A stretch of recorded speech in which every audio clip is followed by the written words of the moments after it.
आइए स्टार्ट करते हैं इलेक्ट्रिक पोटेंशियल का अगला टॉपिक।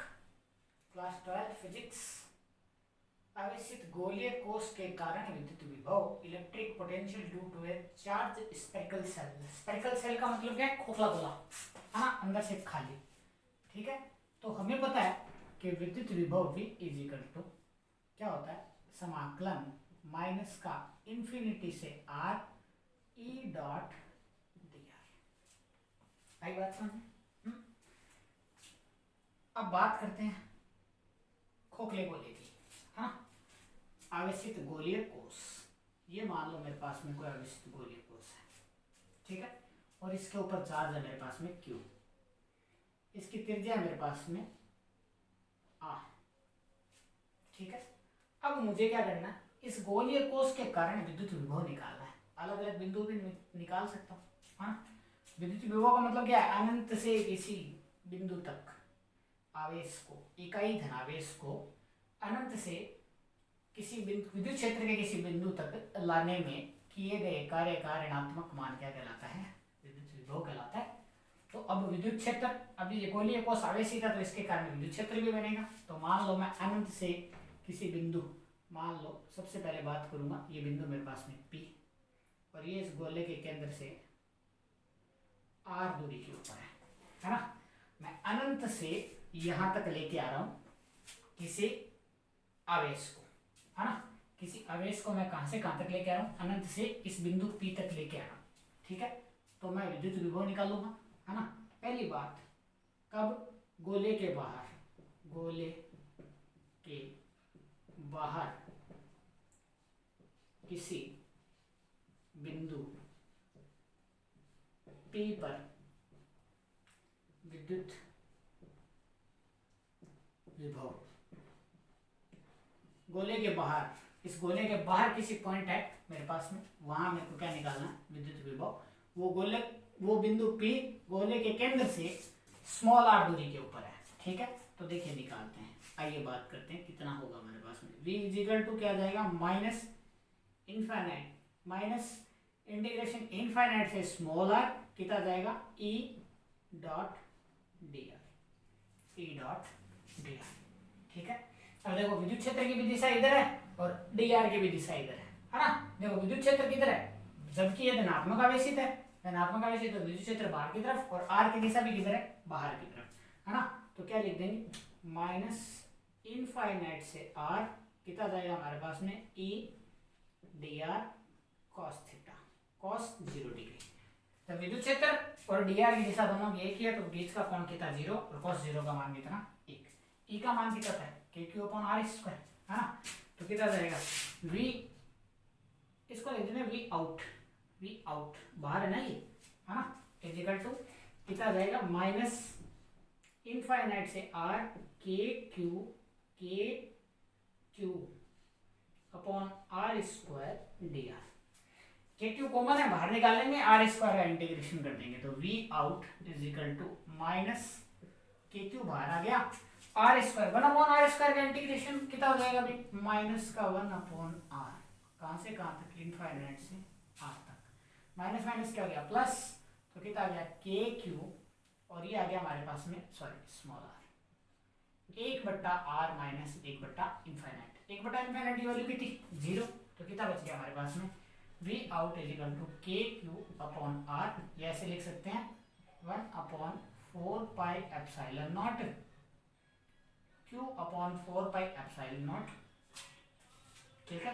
अब देखो Q गोले का आवेश constant, 4 pi epsilon nought constant, R constant नहीं है, ये भी बिंदु तो कहीं भी हो सकता है ना। तो हम क्या कह सकते हैं? V आउट व्युत्क्रमानुपाती होगा R के, V आउट व्युत्क्रमानुपाती होगा R, ठीक है। पहली बात आ गई हमारे पास में, ठीक है। अब दूसरी बात करते हैं, गोले के पृष्ठ पर, गोले के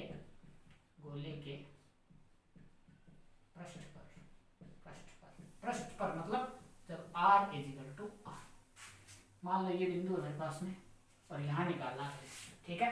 तो मेरे पास में कितना जाएगा? V surface is equal to कितना जाएगा? माइनस इनफाइनाइट से R KQ/R² dr, इतना ही आएगा, है ना। तो क्या जाएगा, के क्यू बाहर आ जाएगा, माइनस का के क्यू बाहर आ गया, ठीक है। अंदर को क्या बच गया, R square D R upon R square कितना आ जाएगा, माइनस का 1 अपॉन आर, और कहां से कहां तक, इनफाइनाइट से आर तक, माइनस माइनस प्लस हो गया, है ना।